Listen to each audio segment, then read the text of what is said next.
Welcome to the Joe Schmo Show, where I talk about politics, philosophy, and a little bit of everything else.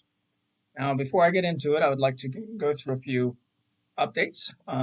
First of all, this podcast is on Spotify, it's on YouTube, and I have a WordPress blog called Joe Schmo's Thoughts.wordpress.com. The link is going to be in the description and on YouTube, and I believe I have to update Spotify, but I'll put it up there, where I write articles. And the articles that I write are going to more or less coincide with at least part of these podcasts, what I talk about in the podcast. But check that site out. I prefer writing than talking on a video, so those might be a little bit better, a little bit better than the podcasts themselves at the moment. Speaking of the quality of the podcasts, yes, I know this is very low quality. As things go along, as this project reaches wider audiences, maybe, I will upgrade the quality so it's more professional. At the moment, it's more a personal project. Would I like it to become a professional product? Sure. Eventually, if people like what they hear, what they see, what they read, of course. Okay. In that vein, if you have a comment, a question, or suggestion for me, please write me a message on my WordPress. You can comment on the Spotify. You can comment, obviously, on the YouTube, or send me a message to the account. Right? I would love to hear feedback, questions, pushback on what I say, anything, and I'll even use it in later videos if you want me to respond to it on video. Okay, podcast. So today's video, I'm going to cover a few things, a little bit of scattered ideas, I guess, but let's get into the least important, the least heavy of the top. What the heck is going on with the Jeffrey Epstein situation? Recently, I've never really followed this story deeply. I'm not into the conspiracy theories. Did Jeffrey Epstein kill himself? Did he not kill himself? Was he murdered to cover up? I don't know. Personally, as far as I'm aware, the evidence suggests he killed himself in his jail cell, but there's still questions. And then just the other day, the Department of Justice comes out and says there is no client list, which is directly contradicting what Attorney General Bondi said months ago, saying the list is on my desk. And then they've got a convoluted response as to what she actually meant when she said that, which is kind of unbelievable to me. So what do I think is actually going on here? Just on the surface level, if you think about it, so who's been charged? Who's been involved in the criminal prosecutions involving Epstein's human trafficking? Epstein, who is now dead, and Ghislaine, I don't know how to pronounce her first name, Maxwell, who is sitting in a jail cell now, I believe. Just those two. For trafficking? So here's what I think. I don't think anything nefarious is going on. If there is a client list, it is being used in further investigations. And they're not going to release a client list if none of the other clients, the people who are partaking in the sex trafficking perversion, this disgusting act that debases human beings to nothing more than sexual objects. It's so disgusting, and I could go off on the sex trafficking issue, on sexual morality, but that's for a later time. That's a tangent. That's a rabbit hole I could go down for hours. But yeah, so if there is a list, and there probably is something of a list, I don't necessarily think it's at a specific list, this person, this person, this person going down, and what they may have been, who they may have been involved with, what individual that was trafficked, et cetera, et cetera. I don't think there's I don't necessarily think there's that sort of list, but there's probably information on who partook in these criminal offenses. And that's going to be part of an ongoing investigation. Now, yes, it's been 5 years since the Epstein suicide, or whatever you think it is. That happened in 2019. Okay, uh, does it really matter? I mean, these investigations can take a long time. So I do think that the transparency that the Trump administration has sought to broadcast to the rest of us took a hit over the last couple of days, in that the response to this Epstein situation is now, even more than it was before, seemingly non-transparent. And they really, I don't know what they should do, because the reason to keep a client list secret is to keep people on that list from knowing they are the subject of an investigation until such time as they can, charge them, or have all the information they need to pursue charges, or a grand jury, right? So they really aren't going to say anything about any sort of client list until those investigations, which may or may not be ongoing. That is my opinion. They're probably ongoing investigations, and until those come to a conclusion. But this story is so, it's been co-opted by conspiracy nuts. Now, there's a video out there that shows a missing minute. It's 11:50, 8:59, and then it goes to 12 o'clock midnight. And there's been a statement as to maybe it was the camera system that was old and it reset at midnight, so there's always a missing minute. And I don't know if you believe that or not. So let's see the evidence of other videos that show the same thing, maybe. Are they going to release that? I don't know. Does it seem like there is something else to this story? Yes, it does.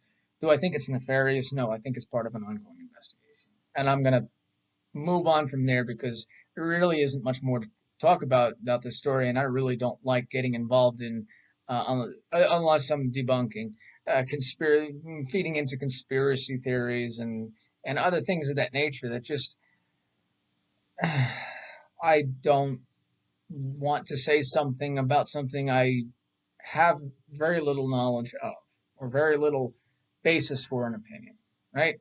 So there's that. As time goes on, maybe we'll know more information, or maybe as time goes on, it'll be like RFK and JFK and the MLK assassination, especially the JFK assassination. Like, everyone thinks there's more to that, even though documents released, nothing new. We may never know. We may. Who knows? Okay.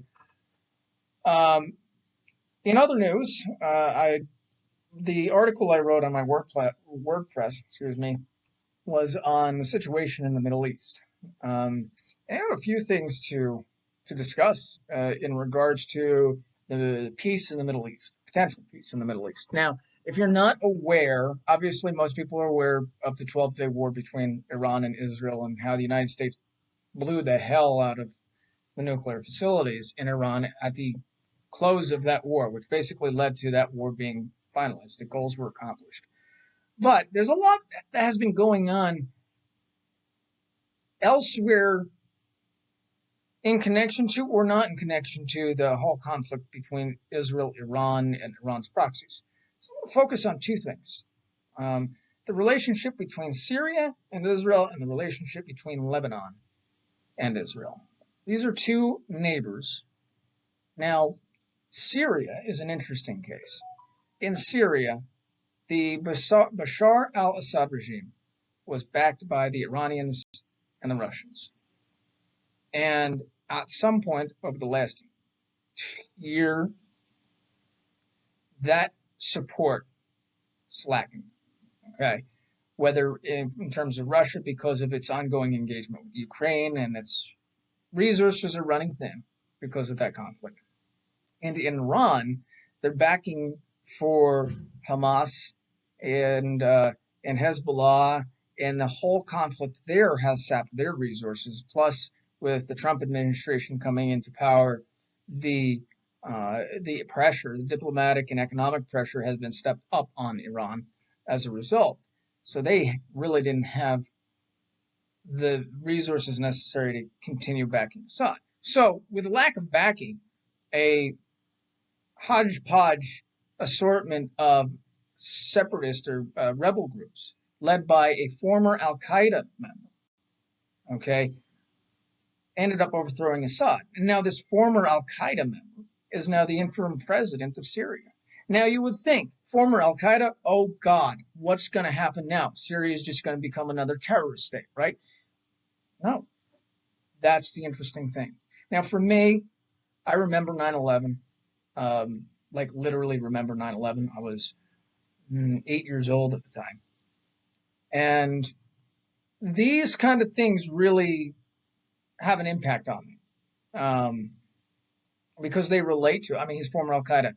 Al Qaeda was responsible for 9/11. You know, these things have an impact uh, on me emotionally, right? The fact that this guy, what's his name? Give me a second. I have a couple of stories pulled up. No, I believe it's al-Shara, Ahmed al-Shara, Ahmed al-Shara, right? Uh, he's trying to run Syria like a legitimate state. And where this relates to Israel is he's open to a peace agreement, to joining the Abraham Accords. Of course, there's going to have to be some negotiations. They have to figure out what to do about the Golan Heights, and Israel has some sort of presence in Western Syria at the moment for its own security. It's a completely legitimate um, uh, situation because of Syria having recently been a country in which uh, anti-Israel attacks could have been organized and perpetrated from Syria, and they just want to make sure their own security um, is intact. So they took uh, parts of Syria beyond the Golan Heights a little bit for that effort. So there's going to be negotiations about a return to some sort of status quo in regards to the Golan Heights or the lands across from it. I don't know if Syria is going to get back the Golan Heights because it used to be Syrian territory, but Israel um, annexed it many years ago and has integrated it into uh, itself. But the prospect of peace between Israel and Syria is huge. It's huge, um, and it looks like the Middle East is quite well on the path towards greater stability than it was before. Now, Lebanon is an interesting case. In Lebanon, that country has had a history of political instability, to say the least. They recently finally elected or selected someone as their president. Um, and for those who are not aware, Lebanon is unique in that because it has a significant Christian population, their president has to be a Maronite Christian. Maronites are let me get this right. Maronites are part of the Catholic Church, but an Eastern rite, the Maronite rite of the Catholic Church, which means it's basically Catholic, but culturally has some cultural, not theological differences with the Roman Catholic Church. Okay. Um, the Coptics are another example of this. Coptics fall under the Roman Catholic Church. And now that I say that, I am questioning myself. So if you know specifically, go ahead and comment. Tell me I'm wrong. Tell me I'm right. Whatever. Coptics are under the Roman Catholic Church, but are part of the Eastern Rite, which means that they have a recognition of their cultural differences with Rome rather than theological differences. In any case, because of this religious division in Lebanon. Their president is a Christian, must be a Christian, and their prime minister can come from, I believe, can come from any of the political parties, but typically they're Islamic parties. And in Lebanon is heavily influenced by Hezbollah. Hezbollah is a quasi political militant terrorist group. All right, is recognized as a terrorist organization by the United States and Israel and many others. Um, and it has roots in the whole Palestinian refugee um, crisis, um, which is decades old. I was going to say from the 80s and 90s, but it's decades old. It's a situation that has been ongoing for decades. Um, Give me 1 second. But there, Lebanon's president and the legitimate government and military forces of Lebanon may, nothing is set in stone at this point, but may start pushing back on Hezbollah's control, at least over part of the territory. They're mostly in southern Lebanon. Hezbollah is mostly in southern Lebanon, and they control by military force a large part of the country. So previously, most presidents, most non-Hezbollah aligned politicians have capitulated to this terrorist organization because they have so much power, because of the backing of Iran. But now that that backing is no longer there, or there to a much lesser extent, and Hezbollah itself has been militarily decimated by Israel, its leadership completely uh, changed. Israel assassinated their founding leader, Hassan Nasrallah, and their leadership is in disarray now. So they lack the power to remain in power. They lack the ability to remain a force unless they are allowed to remain a force. And now is the best time for Lebanon's legitimate government and its people that aren't aligned with Hezbollah to step up and say no to an organization that has done no good for Lebanon at all at any point in Lebanon's history. They've been a part of the civil war that occurred there in the 80s. They've been a reason for that. They've been a reason why southern Lebanon ends up facing destruction at the hands of Israel, because Hezbollah starts continues to fire rockets and taking hostages and all these terrorist acts that does Lebanon no good. So the Lebanese people need to stand up. And now their president might have a little bit of a backbone, and it's awesome to see that he might have actually a little bit of a backbone. We'll see where it goes, but if there can be peace between Lebanon and Syria, and there is already peace between Israel and Egypt and Jordan, everyone surrounding Israel would now be at peace with the state of Israel, and that is momentous. That is momentous. And the age-old drive to have a stable, peaceful Middle East that isn't run by warring dictators. Okay, granted, nothing. Some things are changing about these specific countries, which is why there's the availability of the potential for peace. But it's not like the United States is going in there and changing these governments like we tried to do in Iraq, like we did in Iraq, like what we tried to do in Afghanistan.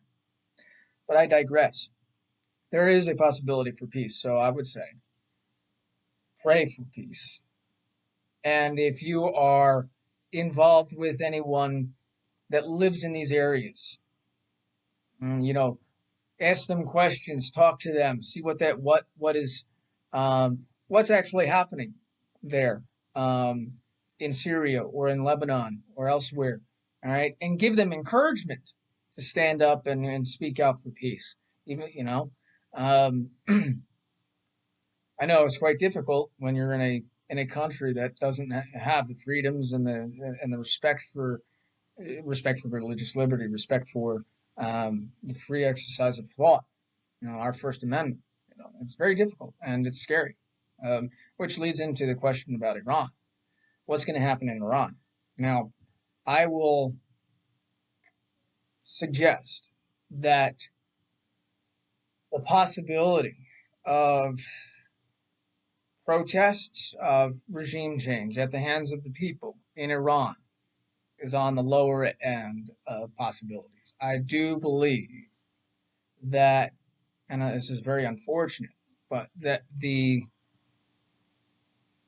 Ayatollah of the theocracy will remain in Iran for the time being. One of my thoughts is during this conflict, during this 12-day war, was typically, oftentimes, when a country is faced with an attack from an outside force, regardless of your perception or whether you support the regime in power, a lot of people will coalesce around their state, around their government, their country. A sense of patriotism. Um, I'm not sure. I have no inside knowledge, but I'm not sure if this is true about Iran. But I'm sure that a lot of people in Iran who would be uh, conducive to changing the regime, changing the form of government, are probably um, taking a step back and taking a wait and see approach to see what happens. Maybe. Unfortunately, because now would be the best time to rise up. And not that I think any Iranian is actually going to see this, but now is your chance to rise up and change your country for the better, for yourself, for your family, for the future of Iran. Right? This regime is not going to bring any prosperity to Iran. And that much has been clear for 50 years, but especially in the last 25. Their nuclear ambitions have caused nothing but chaos for the Iranian people. Their their antagonistic relationships with Saudi Arabia or their sponsorship of terrorist proxies has done the Iranian people no good. And now they are at their weakest. The IRGC is in such disarray. The Ayatollah was hiding in a bunker for 2.5 days after the bombing ended, after the ceasefire came into effect. He's scared. They have the least power to control the Iranian people, to control you, okay, than they have ever before. Now is the time to rise up for yourselves, not for America, not for Israel. We can protect ourselves. That's not for us, it's for you. The Iranian people can rise up for themselves and make Iran a better country. Get rid of the Ayatollah. Get rid of Pezeshkian. Get rid of the IRGC and build a country that works for its people, whatever that looks like. I'm not saying you need to be an American-style democracy. Maybe that's what you want. I don't know. Would that be best? Maybe. I mean, there are a lot of different cultures in Iran. You got the Kurds, you got ethnic Persians, you got others. A democracy works best for that. But who knows? That's up to the Iranian people. Rise up and take your country back.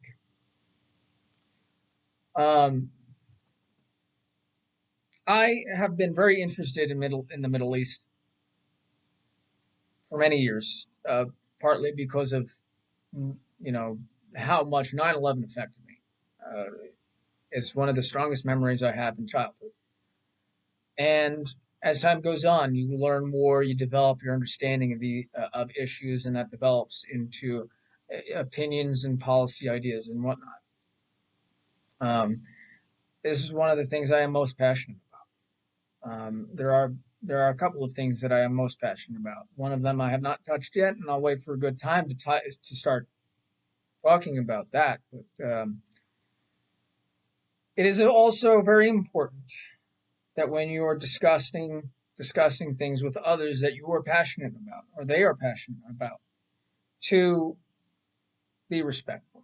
One of the things I see on other podcasts, because I do listen to a bunch of talk radio podcasts, not Joe Rogan. Like I said, I don't really like conspiracy nuts. But there's a dismissiveness sometimes, there's a lack of respect sometimes, and maybe it's warranted. Maybe I agree with the perspective. But at the same time, it's like, then you're just you're preaching to the choir. I'm not trying to do that here. I would hope that someone looks at my podcasts and says, I might not agree with this guy, but he seems like someone that would have a legitimate, genuine discussion and debate with. That's what I hope comes out of this. I think civility in society, in a democratic society, is important to the functioning of society. Now,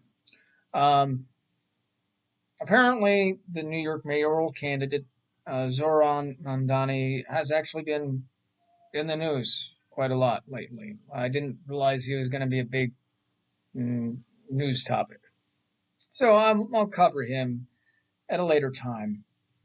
Um, and I almost forgot to mention this. I'm going to start a project. Actually, you know what? I'll probably talk about this at the opening of a later podcast because I wonder how many people are actually going to get to this point. If you are listening at this point, thank you very much. I appreciate your attention, and I look forward to speaking to you again. Thank you.